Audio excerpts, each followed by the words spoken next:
Les amis, nous continuons notre chapitre 32 du livre de l'Exode, cette fois-ci avec les versets 12 à 23. Et Moïse dit au Seigneur, c'est pas comme d'habitude, c'est Moïse qui parle. Moïse dit au Seigneur, vois, tu me dis toi-même, fais monter ce peuple. Mais tu ne m'as pas fait connaître celui que tu enverras avec moi. Pourtant, c'est toi qui avais dit, je te connais par ton nom. Et aussi, tu as trouvé grâce à mes yeux. Et maintenant, si vraiment j'ai trouvé grâce à tes yeux, fais-moi connaître ton chemin, et je te connaîtrai. Ainsi, de fait, j'aurai trouvé grâce à tes yeux. Et puis, considère que cette nation, c'est ton peuple.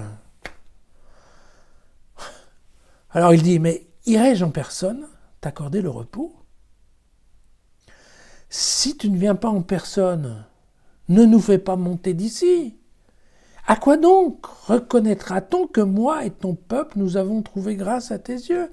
N'est-ce pas quand tu marcheras avec nous ? Et que nous serons différents, moi et ton peuple, de tout peuple qui est à la surface de la terre. Alors le Seigneur dit à Moïse, ce que tu viens de dire, je le ferai aussi, car tu as trouvé grâce à mes yeux et je te connais par ton nom. Alors, Moïse insiste, mais fais-moi donc voir ta gloire. Je ferai passer sur toi tous mes bienfaits et je proclamerai devant toi le nom du Seigneur. J'accorde ma bienveillance à qui je l'accorde, je fais miséricorde à qui je fais miséricorde. Mais tu ne peux pas voir ma face, car l'homme ne saurait me voir et vivre. Et le Seigneur lui dit, voici un lieu près de moi, tu te tiendras sur le rocher. Alors, quand passera ma gloire, je te mettrai dans le creux du rocher et de ma main, je t'abriterai tant que je passerai, puis j'écarterai ma main et tu me verras de dos. Mais ma face, on ne peut la voir. Et il s'en passe des choses dans cette tente de la rencontre.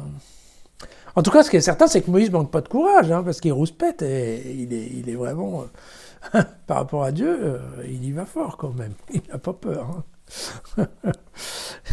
Et c'est vrai que c'est un problème, cette histoire de Dieu qui ne se montre pas à la tête de son peuple. Alors voilà, qu'est-ce que vont dire les autres en fait, c'est ça l'idée. Qu'est-ce que vont dire les autres ? On pourrait se dire que c'est pas non plus... Alors évidemment, l'idée que Moïse développe, c'est de dire comment le peuple peut te faire confiance si on ne te voit pas, quoi. On pourrait aussi penser que Dieu peut penser la même chose en disant, et moi comment je vais faire confiance à ce peuple qui, dès que j'ai le dos tourné, commence à prier des veaux d'or. Bon, voilà. Quant au petit tour là de passe-passe avec Dieu qui passe et Moïse dans le rocher, c'est quand même amusant, c'est quand même pas mal. On se souviendra peut-être que dans la lecture, cette fois-ci j'insiste, de la Genèse, chapitre 16, nous avions déjà une chose un peu similaire, puisque nous avions Agar qui était... bien la servante de Sarah, vous savez, qui était pas enceinte, mais qui avait été chassée. Elle avait été chassée par sa maîtresse, justement. Et elle était dans le désert et elle avait rencontré un ange.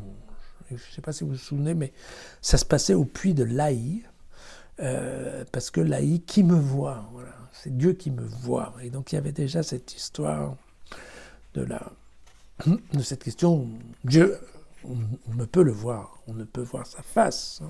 Donc on comprend bien que là, dans l'Exode, c'est bien, la version sacerdotale a repris le dessus, et cette histoire de Jésus, de Moïse qui parle face à face à Dieu, il faut quand même qu'il y ait des limites qui soient installées. Voilà. Ce qui est quand même assez amusant, c'est de voir que les rédacteurs, on se souvient que les types qui ont écrit l'Exode, c'était en l'an -600, qu'à l'époque, ils essayaient d'écrire un livre pour expliquer, entre autres aux envahisseurs, que le peuple juif dépendait de Dieu, et que donc la loi dont il devait dépendre, c'était la loi qu'avait donnée Dieu, et que toute l'histoire de ce peuple était liée, en fait, à la conduite de Dieu. Et donc, c'était ça ce qu'ils mettaient en fait noir sur blanc pour expliquer aux divers envahisseurs, attendez, vous avez votre roi, nous, c'est Dieu. Et c'est quand même assez intéressant parce que vous voyez qu'ici, bon, ils auraient pu montrer un Dieu quand même dur et qui n'hésite pas à la réalisation de son projet divin. Et là, on voit qu'en fait, ils n'hésitent pas à montrer un Dieu qui... Bah, en fait, il n'est pas si sûr de lui. Hein. Il y a des moments, il se fâche, il a même peur de s'énerver. Il se laisse assez facilement influencer par Moïse. Et ça, c'est quand même... bon, c'est assez surprenant. Hein. On est loin d'un Dieu terrible et d'un Dieu qui va de l'avant sans fléchir. Voilà. Et donc, bon, c'est assez bien pour nous, hein, parce que, en tout cas, pour ceux qui prient, c'est quand même pas mal de savoir que Dieu est facilement influençable, n'est-ce pas? À demain.